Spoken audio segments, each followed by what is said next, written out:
Times Network ద్వారా గుర్తించబడ్డ India's number 1 varicose veins hospital Avis ని సంప్రదించండి. నమస్తే పృథ్వీరాజ్ గారు. నమస్తే అమ్మ. కేంద్ర ప్రభుత్వ ఉద్యోగులకు మోడీ సర్కార్ ఒక కొత్త స్కీమ్ని అమల్లోకి తెచ్చిందని చెప్పొచ్చు. దానికి సంబంధించిన పూర్తి వివరాలు ఏంటి, ఏ విధంగా ఉండబోతుంది, ఎవరెవరు దీనికి అర్హులు అంటారు? సెంట్రల్ గవర్నమెంట్, స్టేట్ గవర్నమెంట్ అని రెండు ఉద్యోగాలు ఉంటాయి మనకి. స్టేట్ గవర్నమెంట్ ఉండేటువంటి స్టేట్ లిస్ట్లో ఉండేటువంటి ఎంప్లాయీస్ ఆర్టీసీ, ఇప్పుడు ఆర్టీసీ చేరింది, ఆర్టీసీ కానీ మన మిగతా రెవెన్యూ సెక్టర్స్ కానీ మిగతా సెక్టర్స్లో ఉండే స్టేట్ గవర్నమెంట్. సెంట్రల్ గవర్నమెంట్ సంబంధించింది అయితే రైల్వే కార్పొరేషన్ కానీ, రైల్వే ఉద్యోగులు కానీ, సెంట్రల్ బాడీస్ కానీ, ఏదైనా సెంట్రల్ గవర్నమెంట్కి సంబంధించిన వాళ్ళు మనకి యాజ్ ఆన్ నౌ 25 లక్షల మంది ఉన్నారమ్మ ఎంప్లాయీస్. ఇప్పుడు మొన్న ఎలక్షన్ నుంచి మోడీ గారు చాలా కన్స్ట్రక్టివ్గా చెప్పడం మొదలుపెట్టారు. మొన్న ఎలక్షన్లో, ఇంతకుముందు ఎలక్షన్స్లో ఆయన 2 ఎలక్షన్స్లో నగ్గినప్పుడు కూడా ఎప్పుడు ఇట్లాగా చెప్పలేదు. ఈసారి చూడబోయేది చాలా ఉంది. మీకు చాలా ఈ మోడీ 3 అనేది ఏదైతే గవర్నమెంట్, బీజేపీ 3 గవర్నమెంట్ ఏదైతే ఉందో అది మీకు కొత్త కబుర్లు చాలా తీసుకొస్తుంది అని చెప్పేసి ఆయన చెప్పడం జరిగింది. అంటే ఆయన ఒక ప్రణాళికగా, ఆయన ఒక ఫేస్ వైజ్గా ఆయన ఎవరెవరికి ఏ సెక్టర్స్కి ఉపయోగపడాలి అని చెప్పేసి ఆయన చేయడం జరుగుతుందమ్మా. ఇదివరకు ఈ పెన్షన్ స్కీమ్, ఇప్పుడు మనం అనుకుంటున్న పెన్షన్ స్కీమ్ ఏదైతే ఉందో ఇదేం కొత్త ఏం కాదు మనకి. ఇదివరకు ఉండేది పెన్షన్ స్కీమ్. పెన్షన్ స్కీమ్ ఉండి తర్వాత ఆ పెన్షన్ స్కీమ్ బెనిఫిషరీస్ని ఆపేసేసి ఇయర్ నుంచి పెన్షన్ స్కీమ్స్ ఇవ్వలేము అనేటువంటి పరిస్థితి తీసుకొచ్చింది. పెన్షన్ ఇస్తున్నారంటే ఆ గవర్నమెంట్ అభివృద్ధి చెందుతుందని అర్థం. బాగా గుర్తుపెట్టుకోవచ్చా? పెన్షన్ ఇస్తుంది అంటే ఎంప్లాయీస్కి ఆ గవర్నమెంట్ అభివృద్ధి చెందుతుందని అర్థం. దాన్ని ఇంకొక యాంగిల్లో తీసుకొచ్చి మొత్తం అంతా కూడా ఒకేసారి ఇచ్చేస్తాము, మీ అంతా కూడా ప్రావిడెంట్ ఫండ్ కానీ, మ్యూచువల్ మీరు దాచుకున్నాయి కానీ, లేకపోతే పెయిడ్ లీవ్స్ కానీ ఇవన్నీ కూడా ఒకేసారి ఇచ్చేస్తాము అని చెప్పేసి తర్వాత గవర్నమెంట్స్ ఒకప్పుడు ఉండేటువంటి స్కీమ్లు ఆపేసేసి దగ్గర ఒక 10 to 15 years నుంచి ఆపేసింది స్కీమ్స్. కానీ ఇప్పుడు మళ్ళీ పెన్షన్ స్కీమ్ వెలుగులో తీసుకొచ్చింది. ఉద్యోగస్తులకి, నేను ఒక సెంట్రల్ ఎంప్లాయీ కొడుకు, నేను చెప్తున్నాను, మా ఫాదరు పెన్షన్ ఇప్పుడు మా మదర్ తీసుకుంటున్నారు, ఆయన పెన్షన్ వచ్చేది. పెన్షన్ అనేది ఒక సేవింగ్ వాళ్ళకి.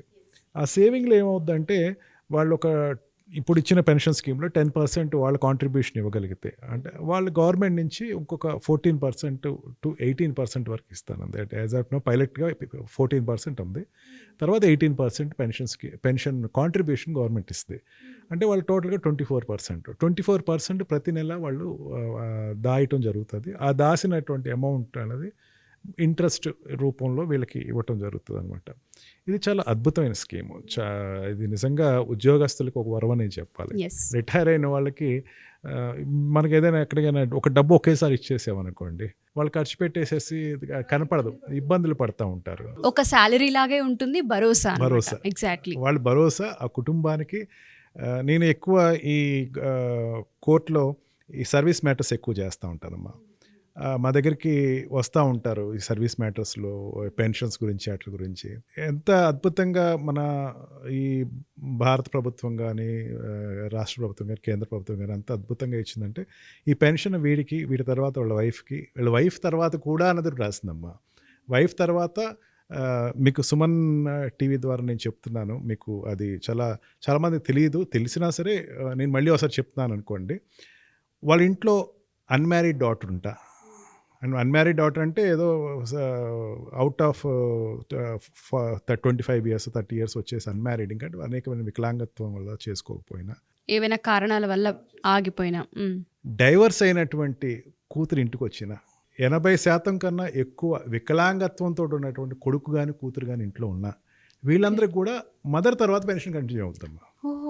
తండ్రితో ఏదైతే ఉంటుందో మదర్ తర్వాత పిల్లలకు వచ్చే అవకాశం ఉంటుంది. మీరు చెప్పిన దాని ప్రకారం వాళ్ళకి గనక మానసిక సమస్య ఏదైనా ఉండుండి, శారీరక సమస్యలు ఏమైనా ఉండుంటే పిల్లలకి శారీరక, ఇప్పుడు విడో అంటే she is deprived women, unmarried and widow అంటే డిప్రైవ్డ్ ఉమెన్. ఆవిడ వెనక్కి వచ్చేస్తే ఆధారం లేదు కదా ఆవిడకి కూడా పెన్షన్ కంటిన్యూ చేసింది. పెన్షన్ స్కీమ్ చాలా అద్భుతంగా ఉంటుందమ్మా. ఏంటంటే ఇవ్వాలి అన్నటువంటి ఫీలింగ్ తోటే ఉంటుంది గైడ్ లైన్స్ ఏదైనా సరే. ఈ పెన్షన్ స్కీమ్ అన్నది ఈ రకంగా సెంట్రల్ గవర్నమెంట్ ఒక నిర్ణయం తీసుకుంటాం. మోడీ గారు దాని గురించి ప్రత్యేక శ్రద్ధ, దాని గురించి ఆయన విపరీతంగా స్టడీ చేసి తీసుకురావటం అన్నది నిజంగా ఇప్పుడు గవర్నమెంట్ ఉద్యోగస్తులకి చాలా పెద్ద వరవనే చెప్పాలి. చాలా ఊరట లభించిందమ్మా. నేను పెన్షన్ స్కీమ్స్ ఇప్పుడు నిన్నటి వరకు ఏంటంటే ఈ పెన్షన్ కాంట్రిబ్యూషన్ లేకపోతే ఏమయ్యేదంటే వాళ్ళు ఒకేసారి వాళ్ళ దాచుకున్నటువంటి అమౌంట్స్ కానీ డిఎస్ కానీ ప్రావిడెంట్ ఫండ్స్ కానీ ఇవన్నీ కూడా ఒకేసారి లంసమ్ అమౌంట్ ఇచ్చేస్తారు. అఫ్కోర్స్ అది ఈక్వలిబ్రియం అమౌంటే, అది కాకుండా అదనంగా ఇది వస్తుంది. లంసమ్ అమౌంటే కాకుండా పెన్షన్ నెల వాళ్ళకి సేవింగ్ రూపంలో వస్తూ ఉంటుంది.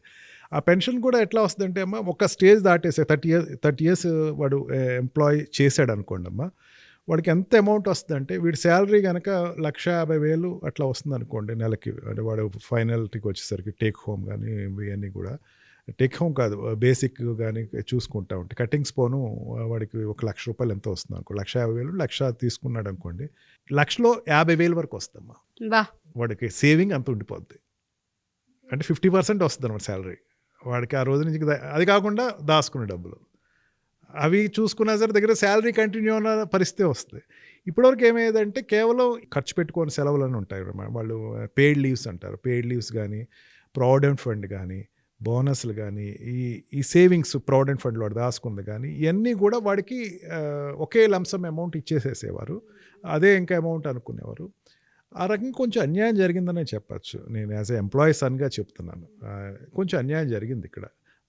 అన్యాయం జరగటం అంటే పాపం తర్వాత ఆ డబ్బు ఏదో ఎక్కడో డబ్బు ఏం చేస్తారు, ఎక్కడో చోట ఎవరు పెట్టుబడి పెట్టాల్సిందే. దాచుకుంటూ అంటే ఏం చేయాలి, మాకు ఖచ్చితంగా దాని నుంచి రిటర్న్స్ రావాల్సిందే.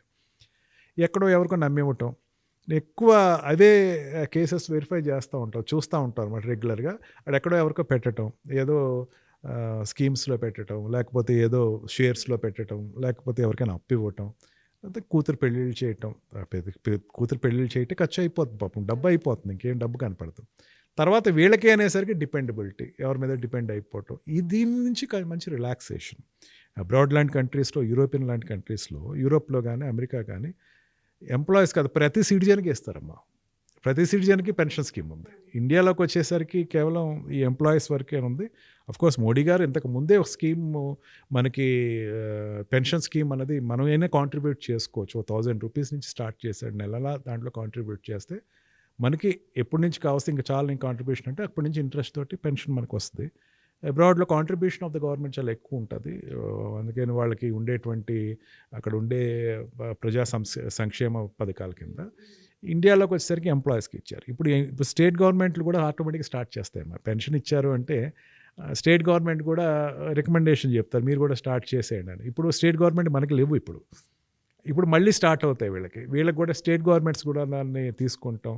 భారతదేశం అయితే మొత్తం మీద ఉండేటువంటి స్టేట్ గవర్నమెంట్ కానీ కార్పొరేట్ సెంట్రల్ అండ్ స్టేట్ కార్పొరేషన్లో ఉండేటువంటి ఎంప్లాయీస్ కానీ మొత్తం అంతా కలిపి ఒక 5 to 6 crores ఉన్నారమ్మా. వాళ్ళందరికీ కూడా పెన్షన్ రావటం అనేది జరుగుతుంది. మిలిటరీ వాళ్ళకి పెన్షన్ స్కీమ్స్ వస్తూ ఉంటాయి, వాళ్ళకి సపరేట్ బోర్డు కాబట్టి వాళ్ళకి వస్తాయి. సేమ్ వాళ్ళతో ఎంప్లాయీగా ఉండేటువంటి సెంట్రల్ గవర్నమెంట్ వాళ్ళకి రావు.